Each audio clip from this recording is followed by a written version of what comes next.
안녕하세요. 여러분과 삶의 우상향을 함께 가는 동반자 웅덩이 매매법 디벨롭몽입니다. 오늘 영상에서 전해드릴 소식은 먼저 연준 부의장 브레이너드의 발언이 있었는데 여기서 우리는 연준의 의도를 파악할 수 있습니다. 핵심 내용을 공유드리고 어제 바이든과 시진핑의 미중 정상회담이 있었습니다. 주요 핵심 내용을 정리해서 공유드리고 다음으로 전해드릴 소식은 메타, 트위터에 이어 대량 해고 소식이 또 들려왔습니다. 바로 아마존이 역대 최다 1만 명 해고한다는 소식 전해드리고 그리고 속보로 뜰 만큼 정말 놀라운 정보입니다. 워렌 버핏은 자신의 명언을 그대로 실천하고 있습니다. 올해 상반기부터 현재까지 계속 탐욕적으로 쇼핑 중입니다. 그리고 대만 리스크가 있는 현재 공포의 끝판왕으로 불리는 TSMC를 워렌 버핏의 버크셔에서 회의가 첫 신규 매수했다는 소식입니다. 마지막으로 웅덩이 매매법 QLD, SSO, USD 현재 매수 현황을 공유드리고 오늘 영상 마무리하려고 합니다. 금일 미국 증시는 그동안 오른 것의 차익 실현 혹은 어느 정도 호재를 반영한 것인지 아니면 코인 시장 FTX 때문인지 하락으로 마감했습니다. 그러나 현재 가장 좋은 소식은 미국의 국채 금리가 하락을 보이고 있다는 것이죠. 과연 지난번이 정점이었을지 아니면 또다시 상승 추세를 이어갈지 이 부분이 현재 증시의 굉장히 중요한 부분입니다. 달러와 함께 말이죠. 미국 국채 금리는 올해 초부터 현재까지 진짜 미친 듯한 급등 속도를 보여주며 올라갔습니다. 그리고 결국 마의 4%를 뚫고 올라갔었죠. 그러나 이번 10월 CPI 발표 최종 금리 전망이 내려갔고 연준의 12월 속도 조절이 예상되자 4% 아래로 내려간 모습을 보여주고 있습니다. 일각에서는 피크를 찍었다는 전망도 꽤 많아지고 있죠. 그리고 국채 금리도 오를 만큼 오른 이유가 바로 금리 인상 사이클의 후반부라는 겁니다. 현재 앞으로 약 3번 정도만 더 올리면 연준의 최종 금리에 도달할 것이고 이는 금리 인상 사이클 후반부라는 것을 의미하죠. 그래서 국채 금리가 더 이상 안 올라갈 것이라는 전망이 우세한 상황인 겁니다. 그러나 금리 인상 사이클 그 후반부에는 제가 뭐라고 말씀드렸나요? 거의 100%의 확률로 경기 침체를 동반합니다. 이건 어찌 보면 그냥 당연한 겁니다. 이는 당연한 경제 사이클입니다. 마치 우리에게 봄, 여름, 가을, 겨울이 항상 오듯이 경제도 경제가 호황을 보일 땐 금리 인상을 통해 어느 정도 열기를 식히고 금리 인상 사이클 그 후반부 혹은 그 끝에는 결국 경기 침체가 찾아옵니다. 그리고 급격히 금리 인하, 재정정책, 양적 완화를 통해 다시 경제를 살리는 사이클이 반복됩니다. 그리고 이번에 다시 금리 인상 사이클이 시작되었죠. 그리고 이제 금리 인상 사이클 후반부입니다. 그렇다면 경기 침체는 곧 찾아올 겁니다. 어느 정도의 깊이로 올진 아무도 모릅니다. 짧게 지나갈지 길고 굵게 타격이 올지 그건 아무도 모르는 겁니다. 다만 우리는 마음의 준비를 하고 현금 비중을 늘려둘 것인지 아니면 10년 동안 그냥 내버려둘 것인지 선택을 하면 되는 거고 버텨내면 되는 겁니다. 선택을 해야 하는 이유는 현금 비중을 늘려도 최저점에서 분명히 못 살 겁니다. 그래서 선택을 해야 하는 거죠. 당연히 최저점에서 산다면 현금 비중을 무조건 늘려야 되겠지만 분명히 우리는 최저점에서 또 못 사게 되어 있습니다. 그러니 최선의 선택을 하면 되는 겁니다. 그리고 이 금리 인상 사이클과 관련해 연준 위원들의 10월 CPI 발표 힌트를 계속 던져주고 있습니다. 어제는 연준 부의장 브레이너드가 발언을 했는데 가장 중요한 핵심 내용은 바로 12월에 금리 인상 폭이 좁혀질 것임을 시사한 겁니다. 결국 12월은 50bp 가능성이 높아졌습니다. 드디어 4연속 75bp 인상에서 벗어나는 거죠. 올해 초 50bp 인상이 호재가 될 줄 누가 알았습니까? 올해 초에만 해도 전 점진적인 금리 인상을 예상했고 잠시 눌림을 주겠지만 결국 증시 상승을 예상했습니다.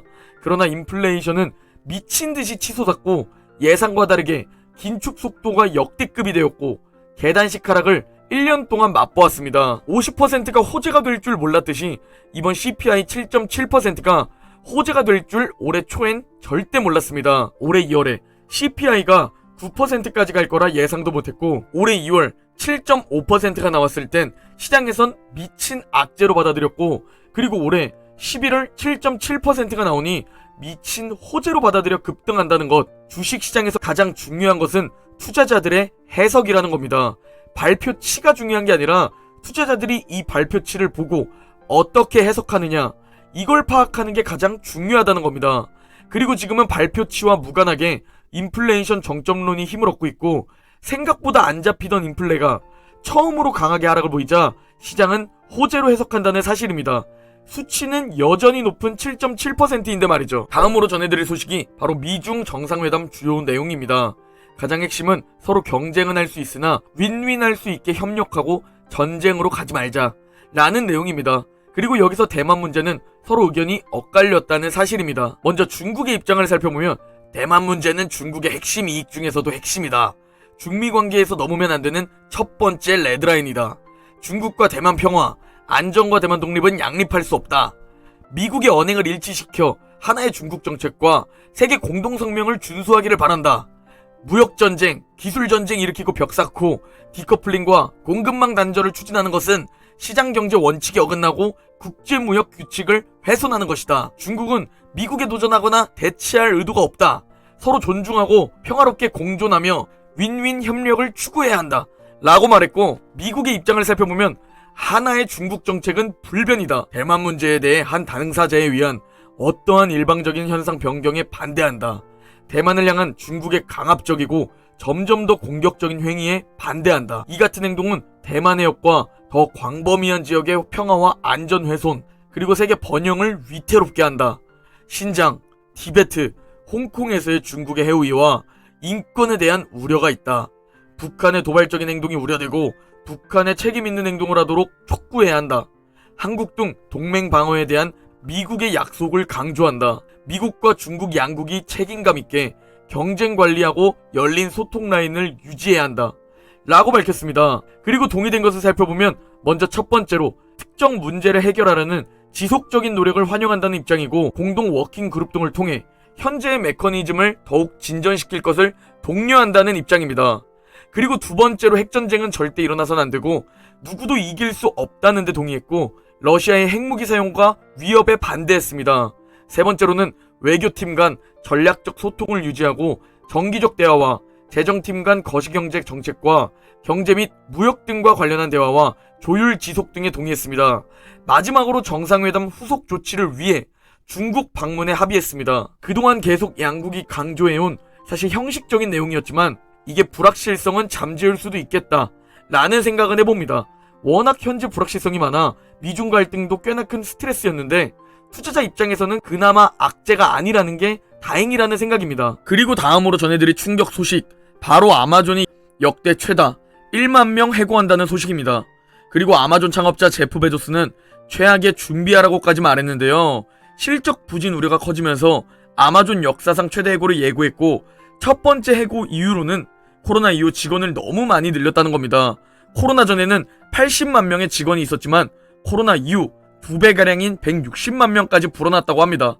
그리고 두 번째 이유가 사실 가장 중요한 핵심 이유입니다.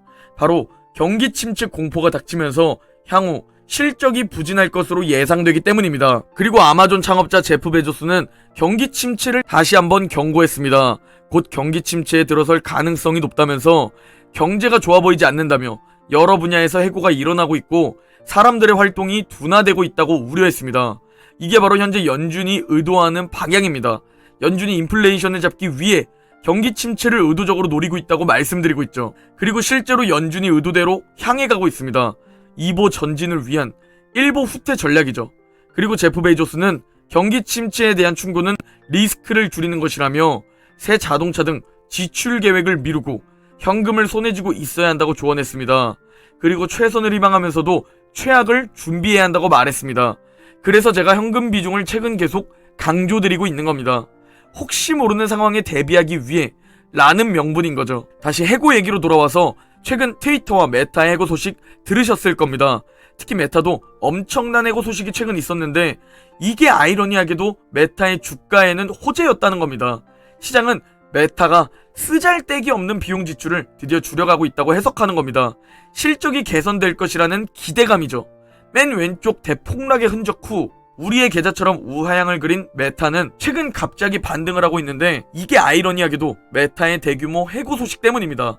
바로 수익성 개선이 기대되기 때문이죠. 그동안 쓰잘데기 없는 지출이 너무 많았다고 판단하는 겁니다. 그리고 현재 아마존도 비슷한 상황이죠. 왠지 앞으로 구글과 마이크로소프트도 곧 따라갈 것 같은 이 해고 행보. 그리고 이게 미국 기업들에게 호재가 될지 지켜보면 좋을 듯 합니다. 그리고 마지막으로 전해드릴 소식은 바로 살아있는 레전드 워렌 버핏의 매수 소식입니다. 오늘 새벽 속보로 뜰 만큼 미친 소식이 있었는데 대만의 TSMC 주식을 3분기에 버크셔 해서웨이가 매입했다는 소식입니다. 버핏의 기술 분야 투자는 거의 드뭅니다. 얼마나 이게 미친 시도인지, 얼마나 이게 공포에 사는 건지 다들 지금 상황을 보면 아실 겁니다. 왜냐면 현재 대만은 중국 침공 리스크가 있기 때문이죠.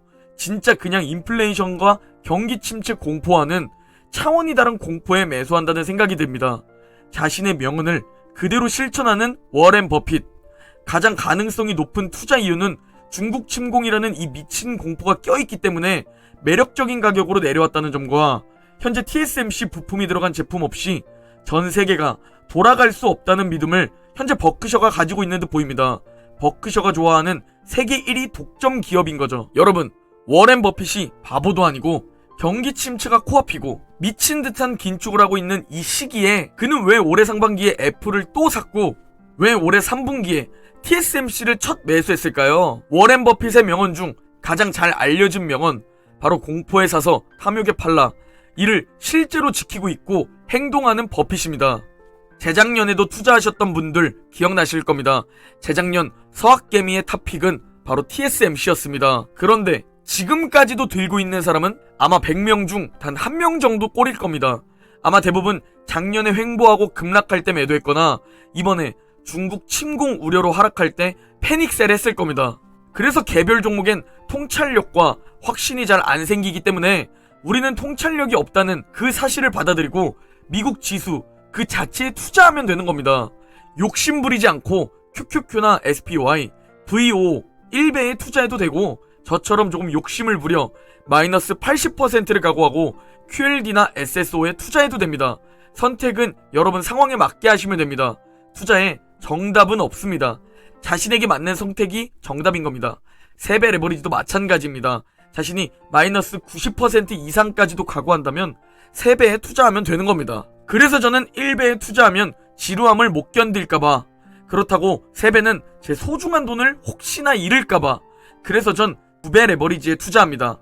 현재 웅덩이 매매법 4차 매수 타이밍 34일차까지 매수 완료가 되었습니다. 나스닥 2배 레버리지 QLD, S&P 500 2배 레버리지 SSO, 반도체 2배 레버리지 USD 모두 34일차까지 매수 완료했으며 40일차까지 분할 줍줍하면 됩니다. 이번에도 현금 비중의 기회를 또 줄지 아니면 그냥 다시 또 하락하면서 현금 비중을 늘릴 기회를 안 줄진 모르겠지만 현금 비중 늘릴 기회를 주면 현금 비중을 늘리면 되고, 만약 현금 비중 늘릴 기회를 주지 않으면 월 소득으로 현금 비중을 늘리고 줍줍하면 됩니다. 결국 계좌 양전의 순간은 오게 되어 있으니까요. 작년에 오즐 구간을 즐겼다면 올해는 웅줍 구간입니다. 탐욕적으로 분할 매수하는 웅줍 가족이 됩시다. 오늘 영상은 여기까지입니다. 모두 행복한 하루 보내시고 그럼 내일 영상에서 뵙겠습니다.